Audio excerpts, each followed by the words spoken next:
Et pour aller plus loin, Richard Verly, correspondant international du quotidien suisse Blick, est avec nous. Bonjour Richard. Bonjour. Vous êtes à Vilnius. Est-ce que la Turquie a obtenu autre chose, d'autres garanties pour finalement valider l'admission de la Suède à l'OTAN ?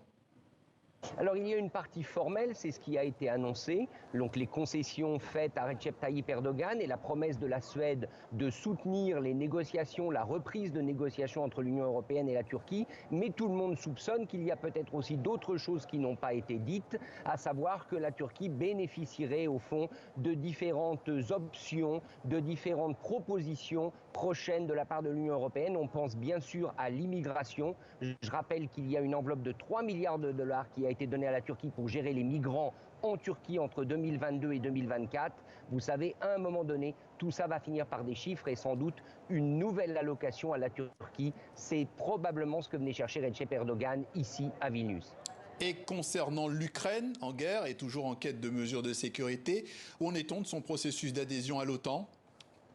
Alors, ce qui est sûr, c'est que l'Ukraine ne repartira pas d'ici avec une adhésion à l'OTAN. Ça, Volodymyr Zelensky, qui est attendu à Vilnius, il le sait. Toute la question, c'est qu'est-ce qu'on va mettre derrière le mot garantie de sécurité. On parle ici à Vilnius, dans la salle de presse où je me trouve, d'une sorte de statut conforme à ce que les États-Unis ont concédé à Israël, c'est-à-dire l'assurance d'un avantage technologique militaire donné à l'Ukraine. Autrement dit, l'OTAN garantirait à l'Ukraine le fait qu'elle sera toujours en avance sur les forces russes en termes de matériel, ce qui ouvrirait évidemment la porte à la livraison d'avions. Mais ça va être le sujet du sommet qui démarrera dans quelques heures. Et puis Richard, quels sont les autres enjeux de ce sommet? Qu'est-ce qu'il faut en attendre?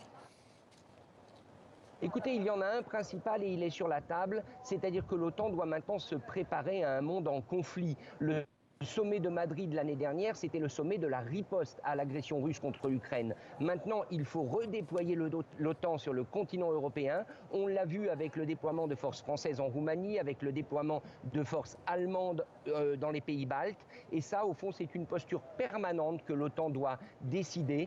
On va voir à quoi va ressembler la défense du continent européen dans les années à venir. Ça sera une question de nombre de soldats, type de matériel et bien sûr toujours cette question budgétaire, à savoir allouer au moins 2% du produit intérieur brut de chaque État membre pour les dépenses de défense.